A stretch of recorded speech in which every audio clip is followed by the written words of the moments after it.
반갑습니다. 저는 충주에서 사업을 하고 있는 김호철 안전건강메신저 김호철이라고 합니다. 저희 프로님은 김명현님이시고 제 상위 스포츠님은 김영환님이십니다. 네, 그럼 시작하도록 하겠습니다. 우리가 네트워크 마케팅을 이야기할 때 이런 얘기가 많이 합니다. 누구나 할 수는 있지만 아무나 성공하지 못한다는 이런 이야기가 있습니다.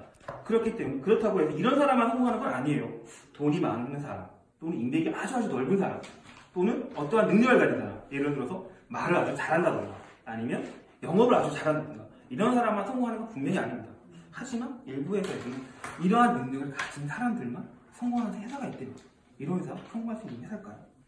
지금 현재 같이 이렇게 정세가 좀 불안정하죠. 그다음 변화가 빠른 이런 글로벌 경영 환경 속에서 기업이 그 경쟁 우위를 유지하고 생존하고 살아나가려면 기업이 갖고 있던 오래된 낡은 철학이나 기업 이념은 버리고 이제 새로운 것을 모색해야 된다.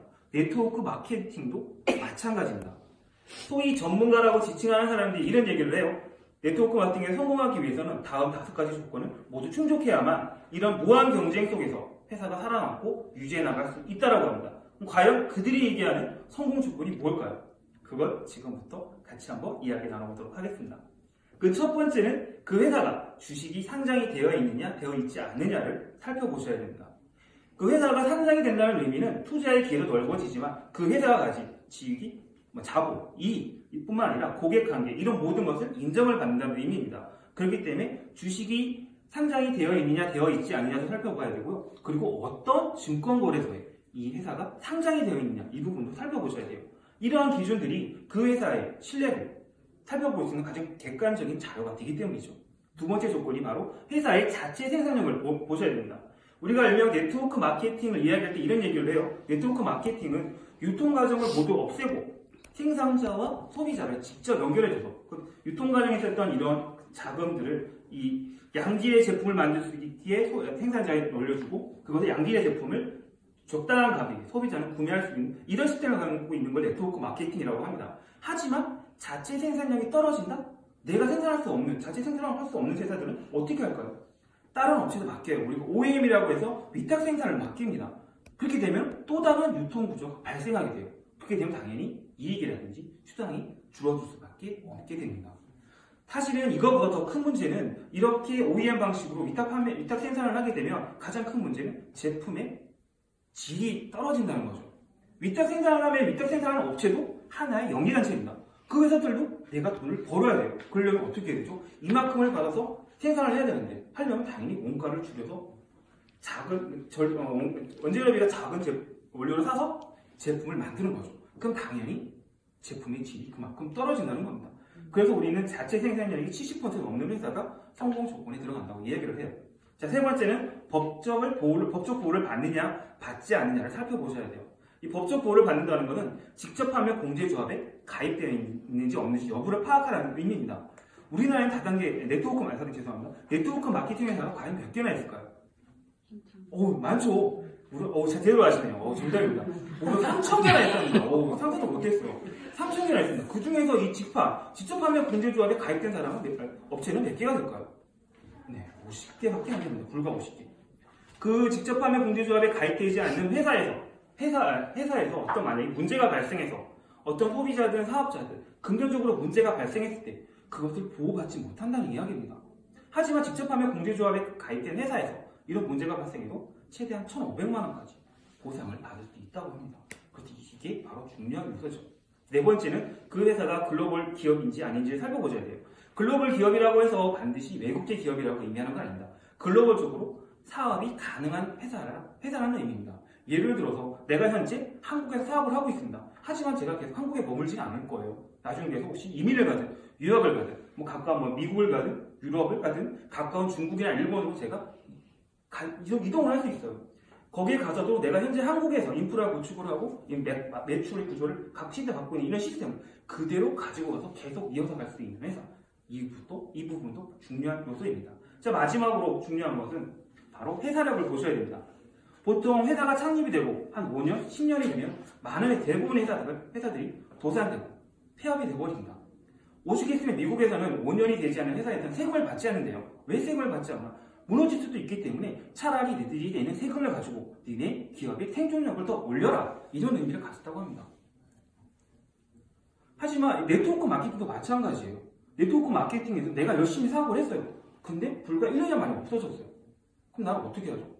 떠버린 겁니다. 그래서 중요한 게 바로 네트워크 마케팅 회사에서 10년 이상의 회사력을 가진 회사를 선택하셔야 된다는 겁니다. 지금까지 제가 성공 조건이라고 해서 한 5가지를 말씀을 드렸는데 이런 걸 모두 갖춘 회사 반드시 성공하는 건 또 아닙니다. 제가 말씀드린 이 5가지 조건은 어디까지나 기본 조건이에요. 우리 몸을 따졌을 때 이 기본 조건은 우리 몸, 바디, 내 몸이 되는 겁니다. 사람이 살아있다라고 표현할 때 이 몸만 있으면 살아있다고 되나요? 뭐가 하나 더 필요하죠? 뭐가 더 필요하죠? 몸 플러스? 영어로 바디 플러스 뭐 하나 더 있어야 되잖아요. 내 몸만 있으면 살아있는 게 아니죠. 심장? 심장도 필요하죠. 영혼이 필요하죠. 영혼, 소울, 그죠? 바디의 소울, 그죠? 그래야 많이 적어졌죠.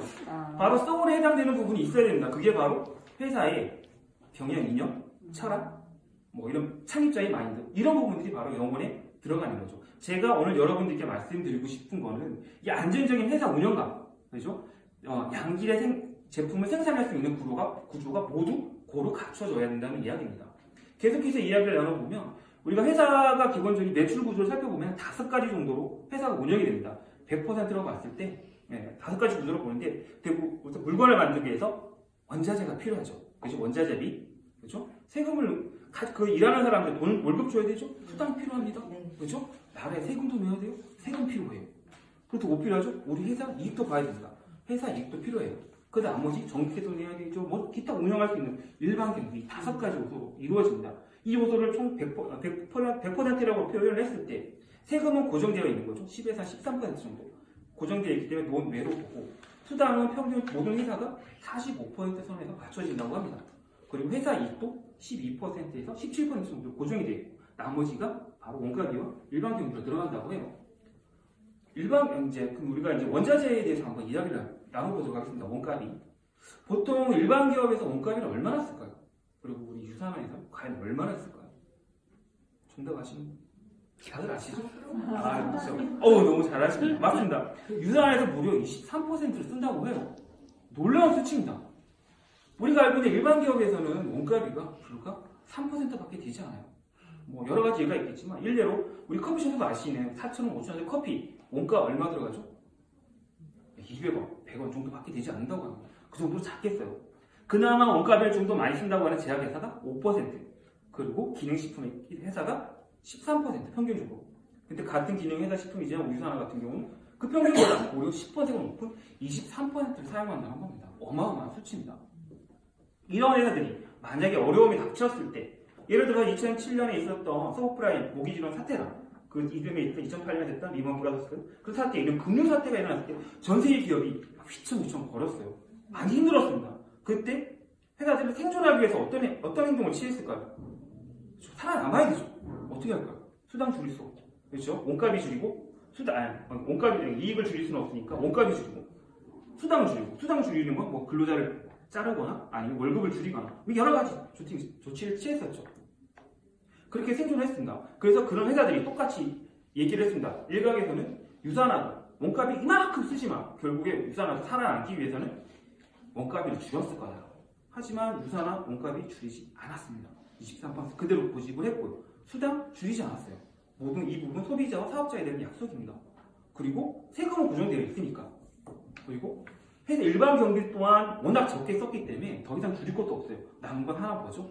바로 회사의 이익입니다. 회사의 이익을 무려 7%까지 내린 겁니다. 어마어마합니다.